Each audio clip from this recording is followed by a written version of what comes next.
I'm Newlands from Open Future Forum. Over the last few months, one thing's become very clear to me in conversation with startup founders, investors, and operators. AI is no longer just an engineering conversation. It's become part of how executives run companies day to day. The interesting thing is that founders who get the most out of it are often not those building complicated systems. They're the ones actually using AI to make decisions, create communications, do market research, do competitive research, sales preparation, recruitment, customer analysis, and internal operations.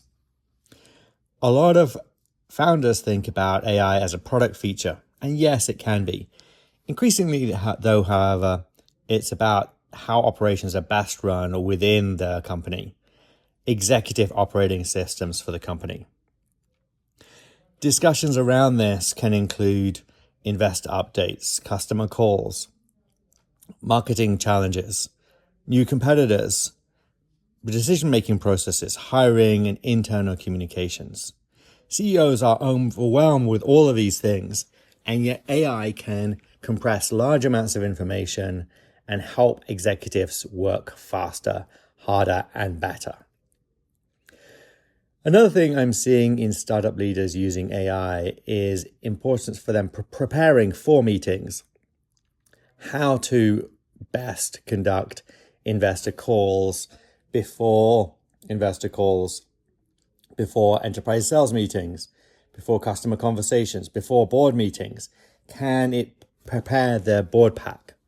Yes, they're using tools such as ChatGPT, Claude, Perplexity, Gemini, Granola, AI note-taking systems of all kinds, but they're using them really effectively.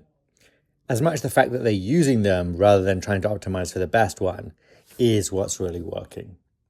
And they're tracking things, including tracking competitors and analyzing their position, reviewing pricing, understanding funding activities, identifying market shifts, and monitoring product launches by other people. Speed has become one of the advantages that AI has unlocked for executive leadership. From organizing information to helping to decide if it's relevant, and even working with executives as a coach, coaching them through this activity. At the same time, there's a lot of confusion around AI adoption within startups. One mistake is trying to optimize and automate everything. Really, the thing you need to do is first work out who's doing it, what are they doing, and how it can most benefit the best areas. Rather than trying to optimize for AI everything, trying to work out where AI works with your company and your team in improving your company the best. Some lightweight areas which seem to be most useful for it are market research, sales preparation, support, internal reporting, engineering workflows, and marketing operations. The practical layer matters more than the hype.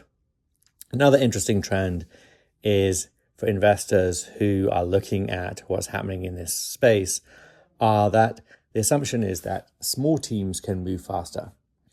They can change things around hiring, burn, leveraged opportunity, execution, and speed. We're also starting to see a divide between companies that are experimenting occasionally with AI and those whose leadership have truly adopted it and are using it in their day-to-day workflows. That gap will become, I think, increasingly important over the following years. In closing, one thing increasingly important is executive infrastructure for modern companies. Not just AI for engineering, not just AI for product, but how founders, CEOs, operators, financial executives, and executive decision makers are using AI and their true understanding of AI and how it can help companies move much faster. Not chasing every new tool, but really chasing a mindset of becoming an AI-first company. The ones seeing the symmetry and being able to implement across the business decision-making process are the ones that are getting the most advantages. I'm Murray Newlands from Open Future Forum. Thank you for listening.